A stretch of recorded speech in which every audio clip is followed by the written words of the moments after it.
Hi all, welcome everyone. And since we just have 45 minutes allotted, so welcome to this session from New Delhi to New York, implementing inclusive AI governance in practice.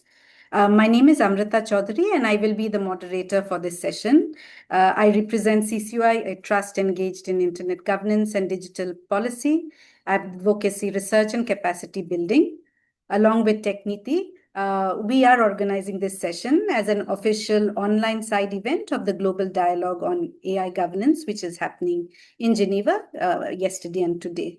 And we are building on the India AI Impact Summit Declaration.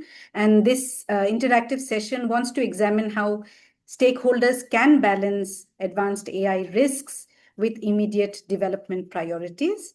And post this session, we aim to co-develop practical recommendations on inclusive AI governance, focusing on safety, infrastructure access, open innovation skills, and global cooperation from the digital South lens.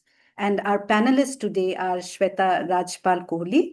She is the President and CEO of Startup Policy Forum India. We have Odas Nyonkuru, who is the CEO of Digital Umuganda Rwanda. We have Meryl Chandana, who is the Research Manager and Team Lead, Data Algorithms and Policy at Learn Asia. He's from Sri Lanka. And Snehashish Ghosh, who is the founder of Techniti India. And to begin with, what we would be doing is I have a common question for each of the panelists and a specific question for all of them. And I would request them to respond in 5 to 6 minutes. After this, what we would be doing is we will, in case anyone has any questions, you can put it into the chat, or we will try to take it up in the Q&A section, or we will request the panelists to also respond to it in the chat. And I have my colleagues, Sweta and Shraddhanjali, who would be moderating the chat and helping out with this session. So my common question to all of you first, and I'll go specifically to each one, is that AI is evolving faster than any technology in history, and the geopolitics around it is shifting very quickly. Since India chaired the Global AI Summit in February, we've seen dramatic swings in governance. We are seeing export controls, and these are underscoring how fast the ground can move. The New Delhi Declaration was endorsed by over 90 countries and organizations, and it marks a rare consensus in today's world. Though non-binding, such multilateral documents often set the baseline for future policy. So the key question now is, in this landscape, what in the declaration remains relevant and durable? And if I put it differently, how do we future-proof governance for a technology which is advancing faster than any institution can adopt? And I'll come to Odas first. And this is a common question for all the four panelists. And Odas, your specific question is, your organization, Digital Umuganda, is an AI and open data company, and its mission is to enable access to information in local African language. These are the priorities even the New Delhi Declaration promises. Yet the global safety debate is dominated today by frontier risks defined elsewhere. So for a young developer in Kigali, is the real risk the rogue superintelligent or being locked out of compute models and markets while the world races ahead? And if it's the latter, what one recommendation would you have for this room that it rebalances governance towards capacity, openness, and access? Odas, over to you. Thank you, Amrita, and good morning, everyone from Kigali, Rwanda. As you said, I'm Odas Nyonhu, Chief Executive Officer at Digital Umuganda, based here in Kigali. I think there was a good statement in that question that the technology is developing faster than can be governed, which is a critical issue, but also lays ground for one of the core principles in which this can be fixed, which is basically looking at it from a multi-stakeholder lens. As each stakeholder has their own role and their own, I would say, strong suit. with a lot of innovation and a lot of research coming from frontier labs, with academia working on the future of the technology, and with governments regulating, and we've seen the geopolitical shifts lately in how this regulation is impacting the global usage of AI. Then it becomes very evident that a multi-stakeholder approach, not only at the local level but at a global level, is really a key, I'd say, alternative to the governance models that exist today. Because if you think about the critical or the most advanced AI technologies today, and the concentration of those technologies, then you quickly realize that the concentration of where it's developed, where it's deployed, and to what end it's used is very concentrated. This means that it will be very important to, one, democratize the access to these resources.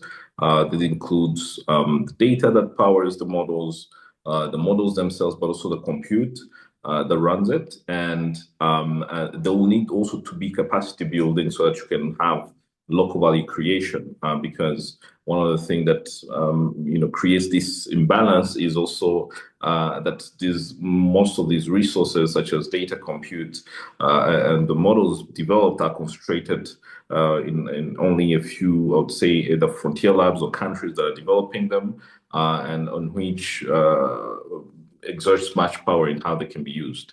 Now, this is a good segue in what we do as a company, or your question, or your particular question on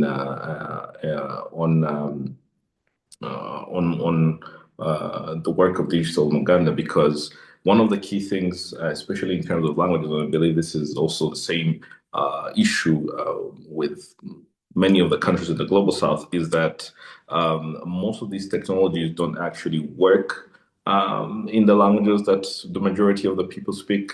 In Rwanda, that's 75% of the population. So the key risk is not only getting locked out of these frontier models, but also it's locked out by design, I would say. Because if you think about a community of worker in India or in Rwanda, or in one of the African countries trying to use these models to provide better services in primary healthcare, then you quickly realize that they cannot do so because it's not in the language that they speak or the patients who are approaching them speak. So that global imbalance in terms of how these technologies are built is actually the highest risk, even more riskier than getting locked out of frontier models. Now, the second issue is that we've seen corporations of frontier models with global south countries. And with the recent geopolitical shifts, then comes the question of if the education systems, if the health systems are plugged into these frontier models and such events happen, what happens to those education systems? What happens to those health systems that now have locked out millions and millions of people out of their, access to medical care, access to education, and that truly defines the key, I would say, the key advancements in which such principles or such covenants should be built, which is how do you ensure that there's balanced local value creation so that you have balances of power instead of concentrations of power. And how do you do so in a way where you have all the stakeholders on board, that you understand the core principles, and each region and especially the global south is able to develop and use these technologies in a much safer way. So to summarize, I would say, one, it needs to be built in core principles of decentralization of resources and human-centric AI. Two, it needs a multi-stakeholder approach to it, the way it's governed, meaning that there needs to, in order to future-proof, there needs to be review mechanisms supported by all stakeholders, and in which the Global South also is an active participant. And three is the actual democratization of these resources, include compute, including data, and then including also the models that run these technologies. Thank you so much, Odas, and thank you for summarizing it with three specific points. And I did also hear the part of capacity building. It is used very loosely everywhere, but is the capacity actually being built in Global South? That is also a question. And the principles of, balancing the local value creation with the asymmetry of powers is also something which needs to be looked at. So I'll move to Meryl, and Meryl, the first question remains for you too. And the specific question to you is, on one hand, there are academics like Arvind Narayan at Princeton who are arguing that AI should be treated as a normal technology governed through adaptive, institutionally grounded approaches with resilience rather than extraordinary preemptive control as the organizing principle. However, others insist AI is categorically different and demands extraordinary governance measures for now. So from your perspective, what is the reality on the ground? You are a data scientist, and what does it mean for a LDC or a country like Sri Lanka? As in, should it be building AI-specific governance institutions or adapt existing institutions it already has? Thank you very much, Amrita, and good morning from Geneva, and hoping to take some of this conversation into the rooms that I'm going to be in as well. To answer your first question on what in the declaration will remain relevant and durable, I think a fair bit will remain relevant and durable, but it depends on how you view and frame what it means to govern AI. In my mind, governing AI, I think, requires three things. It entails three things. One is making sure we effectively deploy AI to problems that are relevant for countries like us. And the second is we make sure it's equitably distributed to all parts of the society. And third is we make sure that the risk of AI are properly managed. Now, depending on how you look at the declaration, they might not be equally weighted. There has certainly been discussions on whether it sufficiently addresses some of the safety concerns. But on the first two, I think it's fairly relevant, and there are interesting and usable things that countries like Sri Lanka can take on and continue with. If I specifically look at Sri Lanka when it comes to AI governance, so just to reflect still on the declaration, what countries like Sri Lanka lack is capacity in terms of AI governance, capacity on multiple different fronts. There's implementation capacity that we lack, there's coordination capacity that we lack, but also prioritization capacity. What usually happens is we drift on to things that others come up with, agendas of other people that we necessarily don't need. So when what's useful in something like the Global Declaration, the New Delhi Declaration, is that it creates legitimate hooks and useful entry points for countries like us, for countries like Sri Lanka to take on to and to endorse. For example, there are things like the workflows development playbook or the trusted AI commons. These are things, these goals are shared by Sri Lanka as well. Sri Lanka has a draft national AI strategy document, and the goals and the ambitions are largely overlapping, but we don't have the implementation capacity. So if there's communities of practice, if there's funding, if there's coalitions around these things, these declarations can be entry points, targeted entry points. I don't think countries like Sri Lanka will ever fully endorse and be in all the rooms making statements and be at the front and center, but there will be enough specific entry points that Sri Lanka can take on to. That's how I see the declaration being useful. To your second question, Amrita, on whether Sri Lanka should adapt existing governance frameworks and institutions or whether it needs new ones. I think it's an interesting questions. I don't think it's one or the other. It definitely has to be both. But what Sri Lanka does not need is like a super regulator charged with an omnibus piece of regulation from the very outset. So even if you look at what Arvind Narayan and Sayesh Kapoor say in their essay, AI as normal technology, they don't say it's not going to have a massive impact on society. I mean, sometimes it's misconstrued when people say it's normal technology. All they say is that no matter how transformational the technology is, the way to understand its impact on society is through existing systems, existing institutions, and like existing like ways of how any technology gets integrated into the society. So I think AI is way too important for any country, including Sri Lanka, for us to passively be waiting and just make minor tweaks onto existing regulations and just be done with it.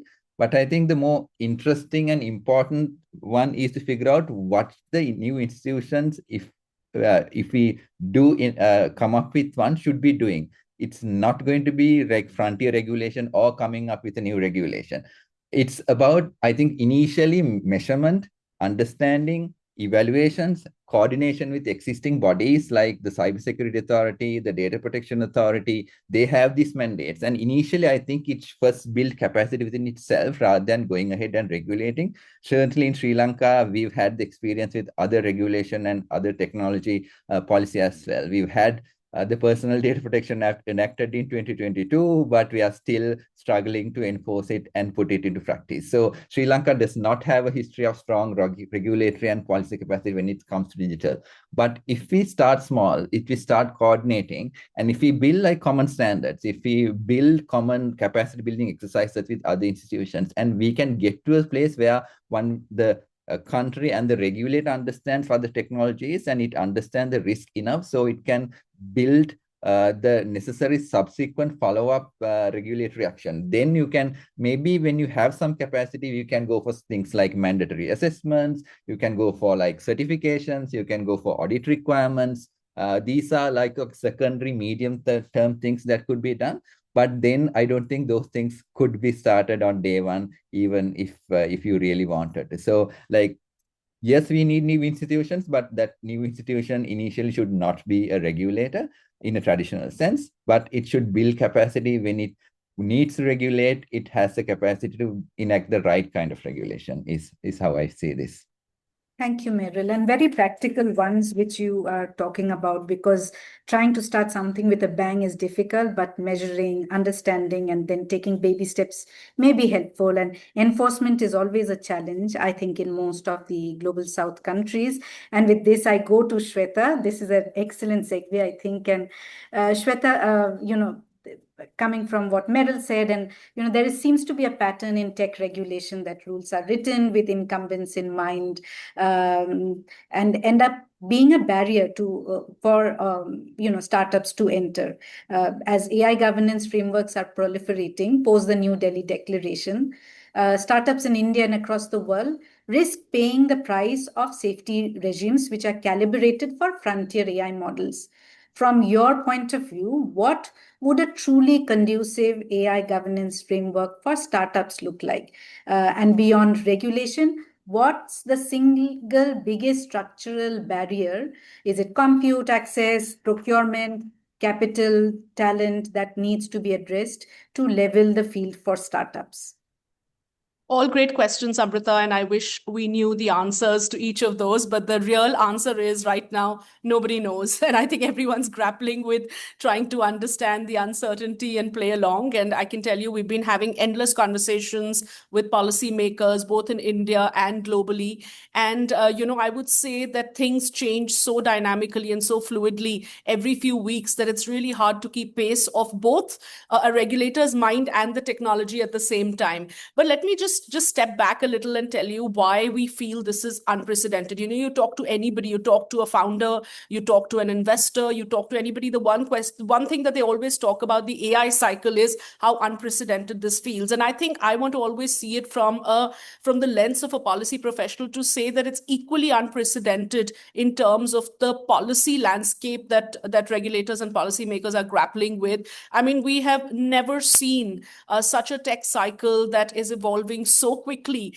that before you can even put a pen to paper, things have changed. And how do you regulate technology like this where it's evolving so quickly and so fast? So I can tell you that at least from India's perspective, there were a few clear, I would say, a clear thinking. Number one, does India see itself as a leader of the global South and as an important voice in regulating AI? I think the answer is an absolute yes, and India has demonstrated its leadership rather remarkably during the AI summit in February. And I think the fact that the New Delhi Declaration, as well as the thinking, was a departure, the fact that the summit itself was renamed as the Impact Summit, came from a lens that, let's not fear this technology, let's embrace this technology, and let's keep talking about the good of the technology, which is the development angle that India always talks about, and how the application layer, where we are seeing most of India's startups playing, is something that will have an impact in a way that this will be seen as a tech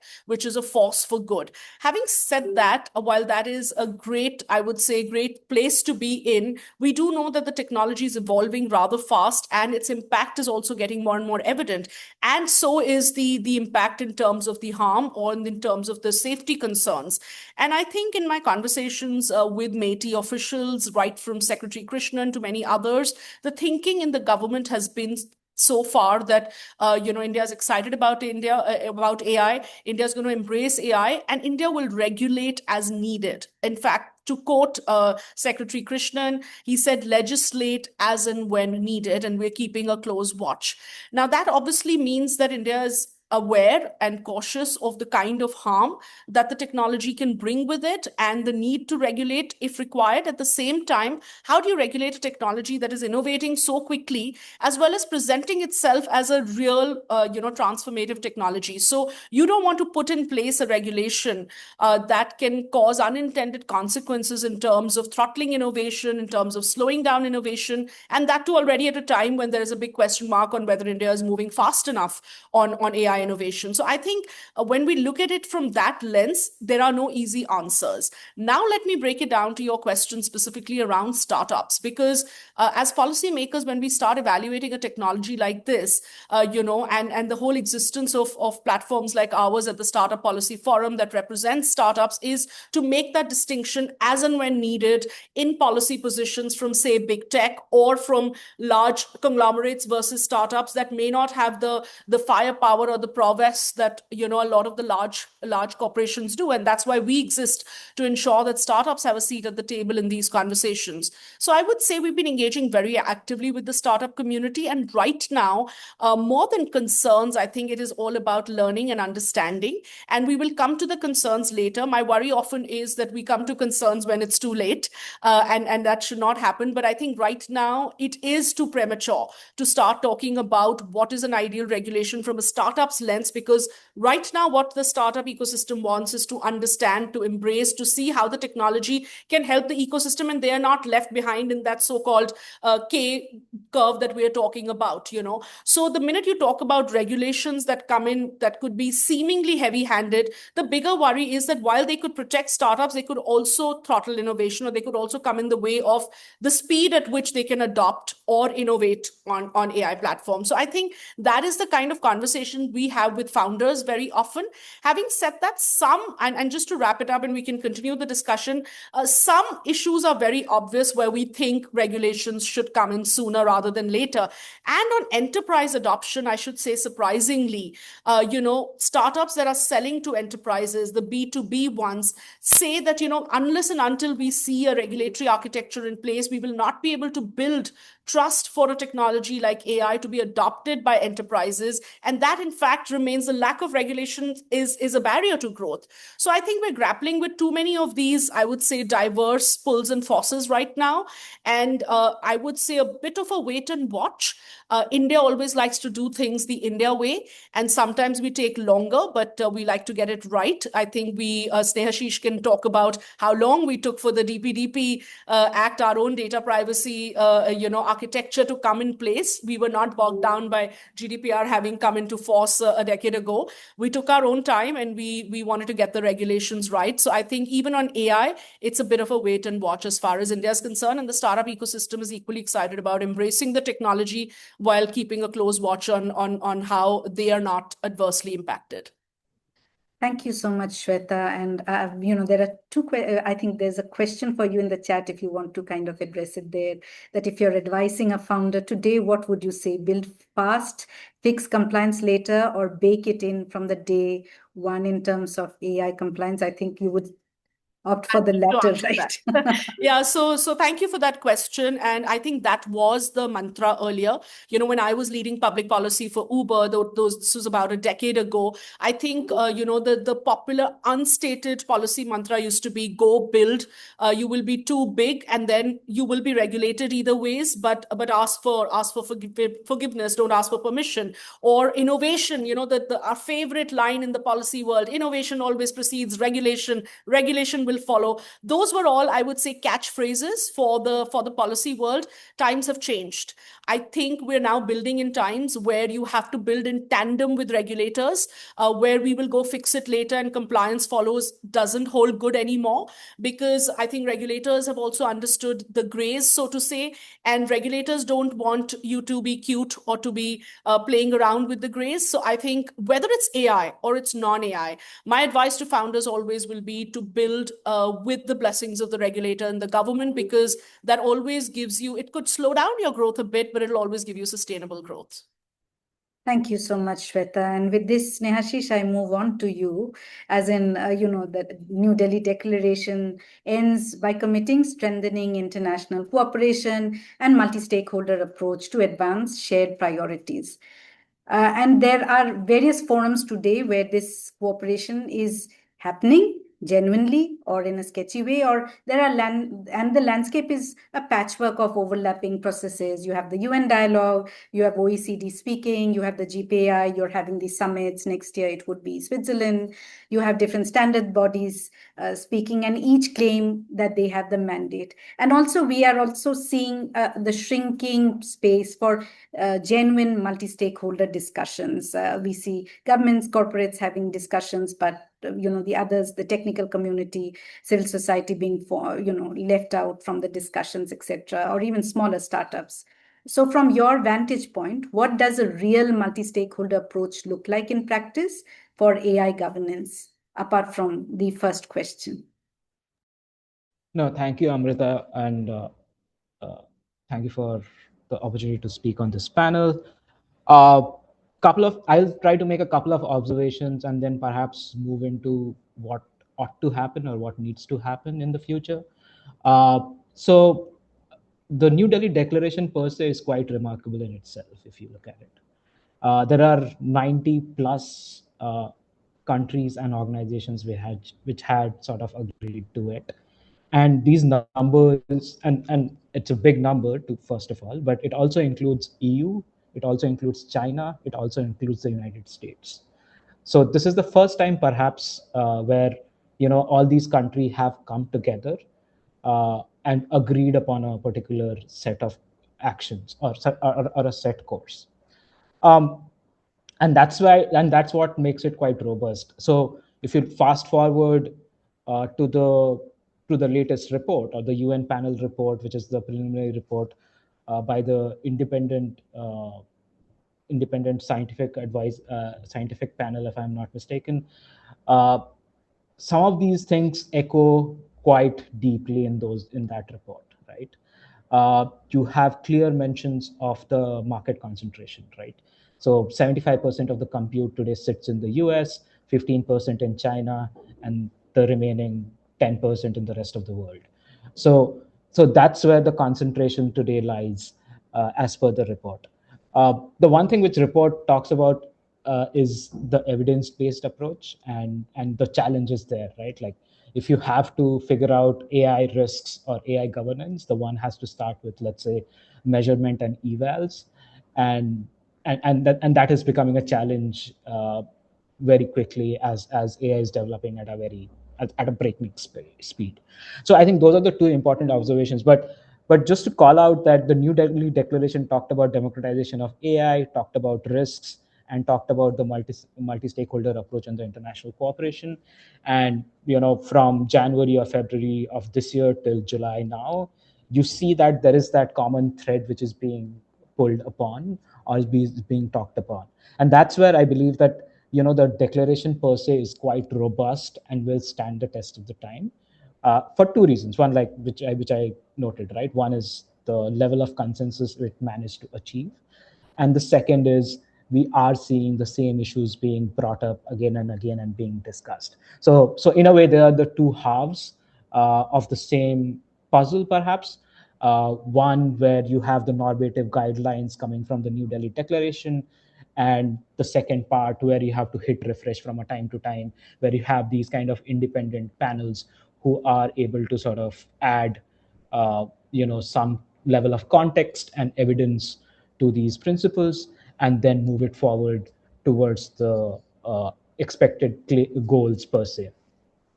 And onto the so that's the first question, perhaps. And onto the second question, I think the one experience, and I think Mert spoke about this in terms of how do we use the existing institutions to address some of these issues, and I think that's a very important point. And one of the things which we have as India is the Digital Public Infrastructure, or DPI, which has had significant impact not only in the country but now in the globe as well. According to IMF, the digital payment system of India, which is UPI, and also digital public infrastructure, is the world's largest payment system right now. So it accounts for pretty much half of the digital payments which happens globally. So not to digress into UPI and payments, but I just wanted to bring that up to say that DPI is sort of a model which needs to be thought through when we are thinking of these issues about democratization, about capacity, about access, about addressing risks. One of the interesting pieces in the declaration, if the New Delhi Declaration, was the AI Commons framework. It's a very interesting framework because there were only 20 countries which came together, but it essentially spoke about the how AI Commons can come together to build through a framework which does not only think through the common standards or specifications, but also safety as well. And that's pretty much, again, tying back to the DPI piece. When we are applying DPI to AI, what it means is a big question. Over there, it means three things, right? One, compute is supposed to be a scarce resource, but it can be reused, and it can be done in a manner where the same compute can be used by multiple parties. Therefore, building compute, and that's where the government of India has put in money, where it has actually invested in building compute which can be used by a diverse set of stakeholders.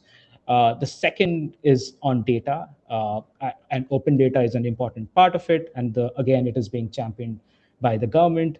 And the last being on regulation, and Shweta spoke about this at length in terms of how it has to be responsive regulation, where you are responding to things which are happening on a day-to-day basis, because there is no other way to preempt what the risks are going to be. So I'll just stop there and back to you, Amrita. Thank you so much, Snehashish.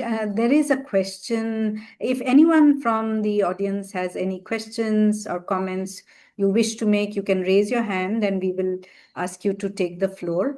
And I do see a question from Tilotoma who says, are data protection policies generally country-specific, or are there common principles that are largely applicable across countries? If anyone of you want to take it. Anyone from the panel wants to take this I can question? give a brief overview, and maybe Snehashish or someone could follow on. Yes, it is a bit of both. When you look at data privacy principles, there are certain principles that cut across and are interoperable, and you would be used as the basis for drafting any data privacy legislation across the board.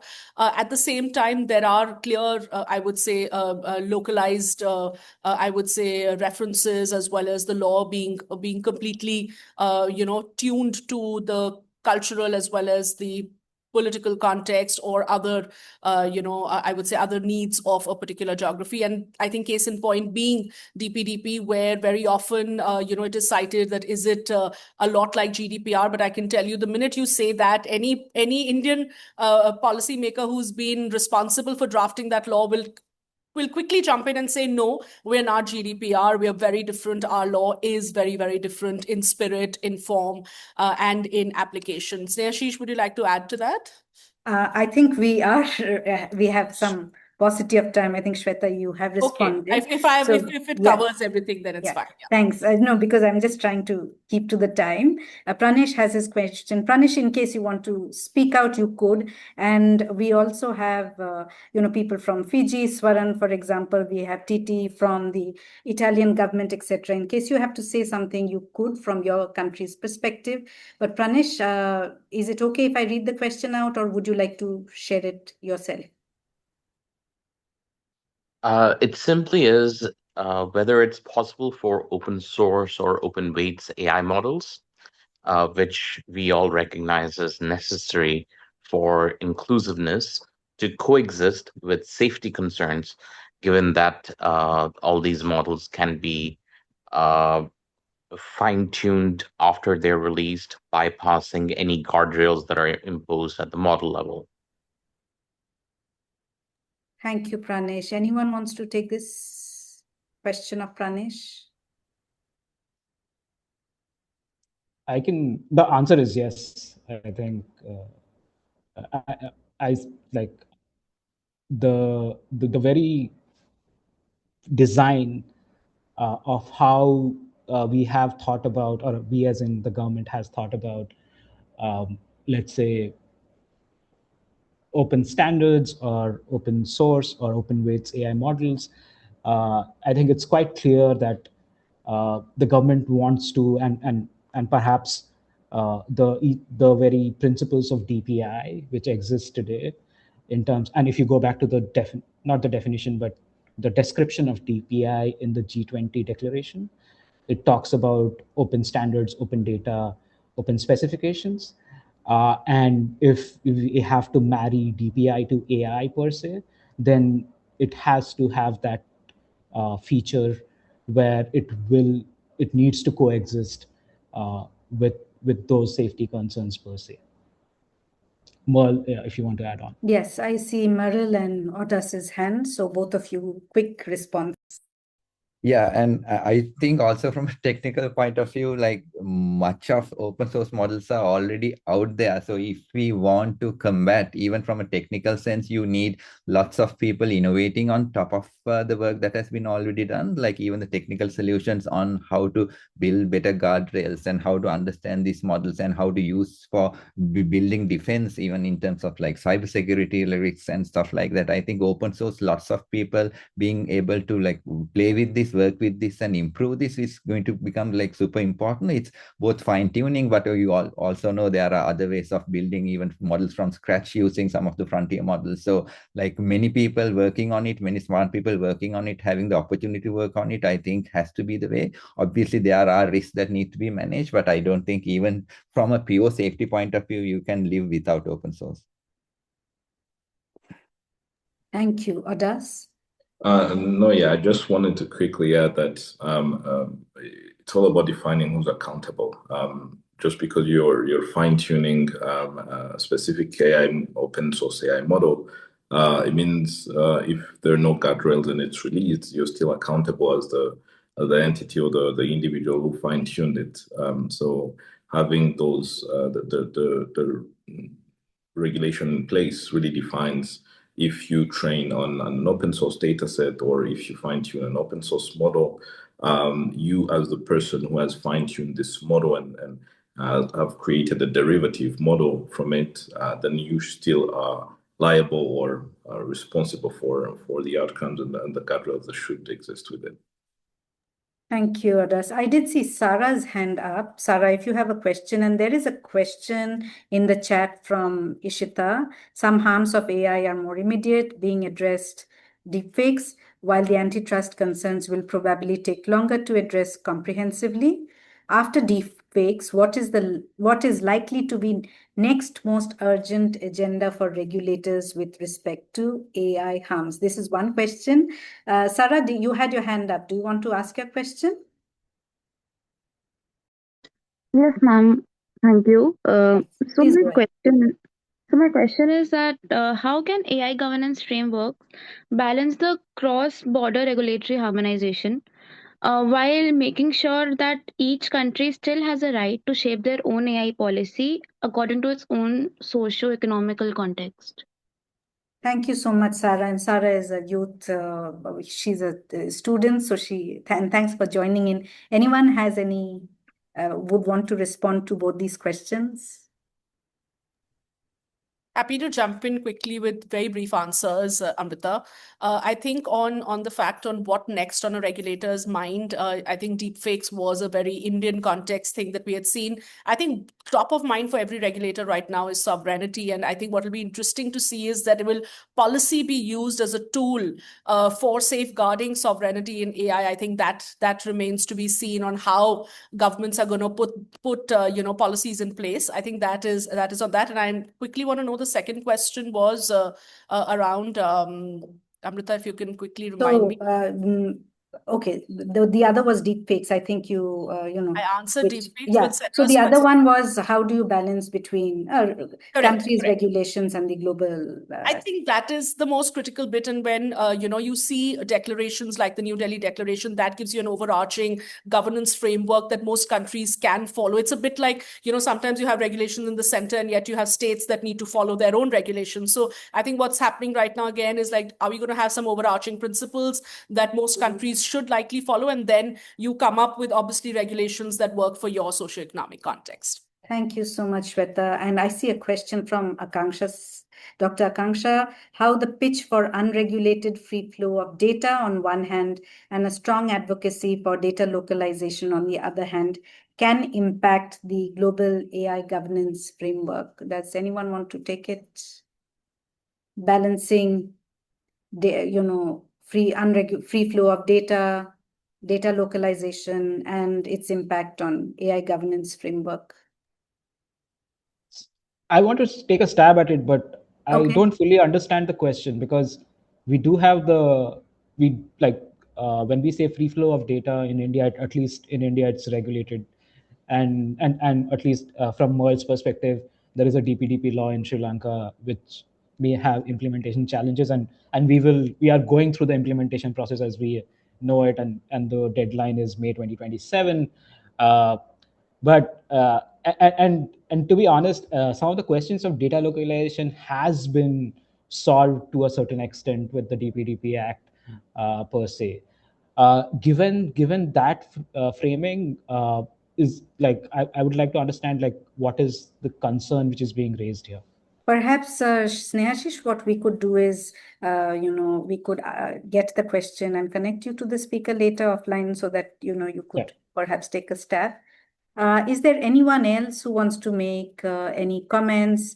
Swaran, I see you from the Pacific standpoint. Is there something which you think is urgent in the AI governance discussions? Or TT, I see you from Italy.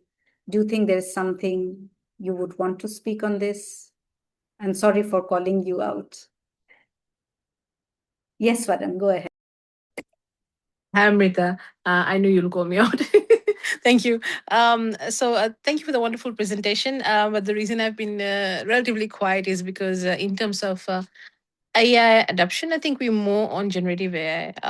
And we have recently been working very closely with the industry to see if there is an appetite for AI in a more deep sense. More of we want to look at people who are going to be willing to employ students who suppose have a diploma or a bachelor's in AI.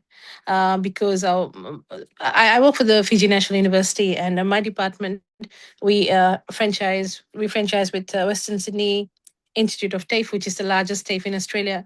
So we've been recently having all these discussions.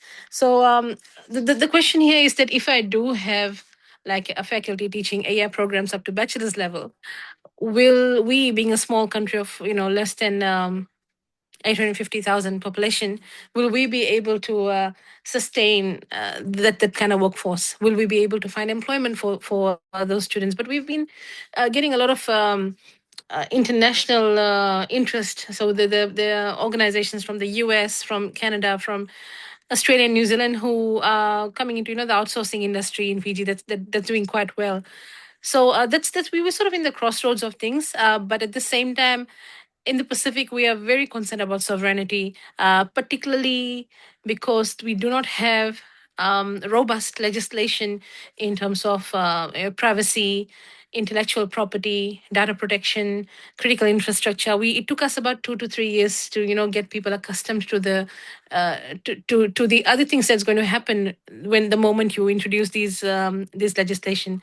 So I think the wonderful work all the panelists have done, and I really appreciate your reflections, because for me there is lessons that I could probably think about. So I'm sorry, there's not much that I can ask at this stage. I'm learning, to be honest. Today I've got the learning hat on.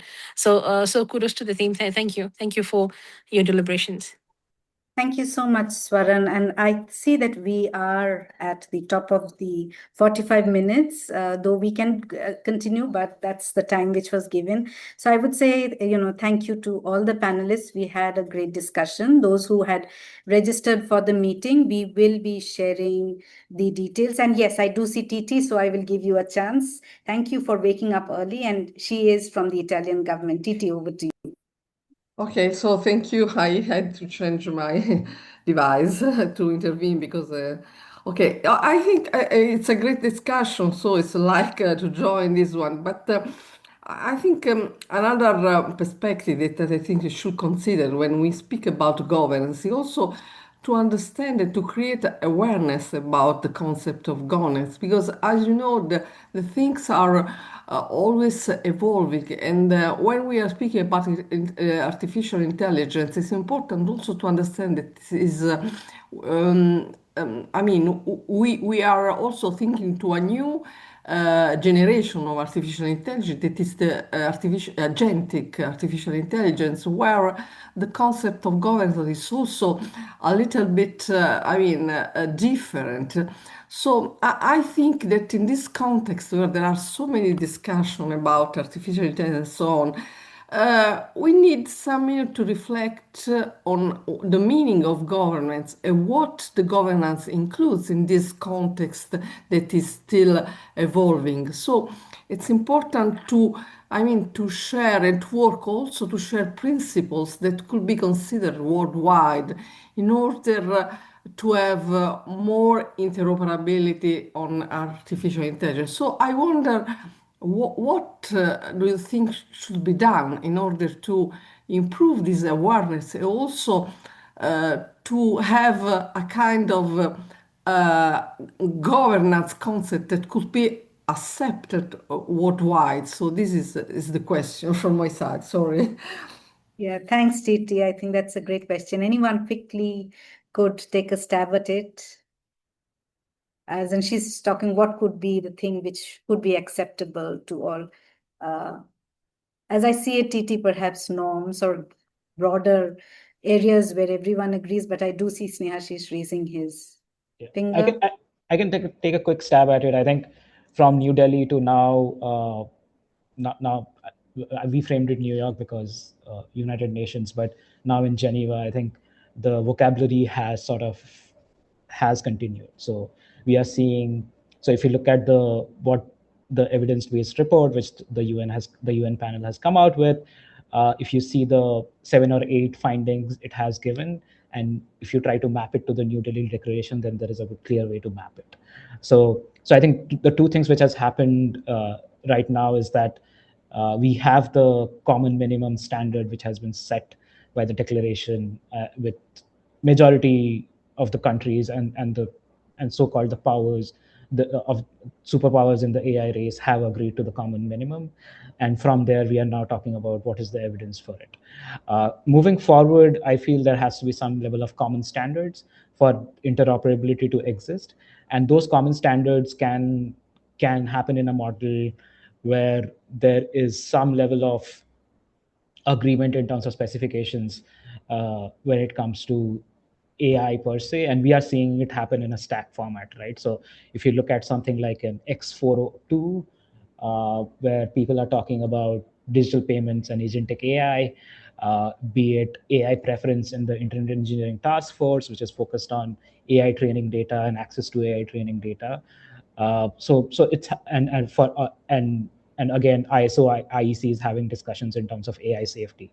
So some of these standard discussions are happening in parallel, and perhaps will lead to some level of interoperability across countries and markets. Thank you, Snehashish. I think this brings us to the end of the discussion. And in case you are okay with it, we'd like to take a group photograph. And if you could switch on your cameras, just in case you are okay. If you're not, that's also fine. I give you 2 minutes. If you could switch on your cameras.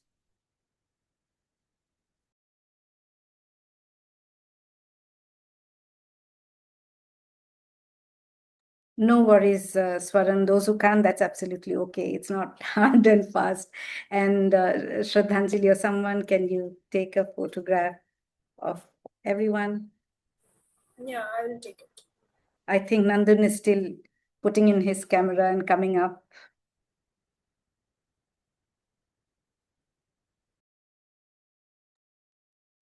So thank you, everyone. What we would be doing is we'll prepare a rough note on it and circulate to those who had registered and our speakers, and hopefully share it with the organizers. And let's see if they kind of take it into consideration. We hope they take it into consideration. So have you taken the photograph? Yeah, Shraddhanjali? done. Yeah, it's done. So thank you, everyone, and bye for now. We'll post the recording and we will share the link also. Thank you, Amrita. Thank you, everyone.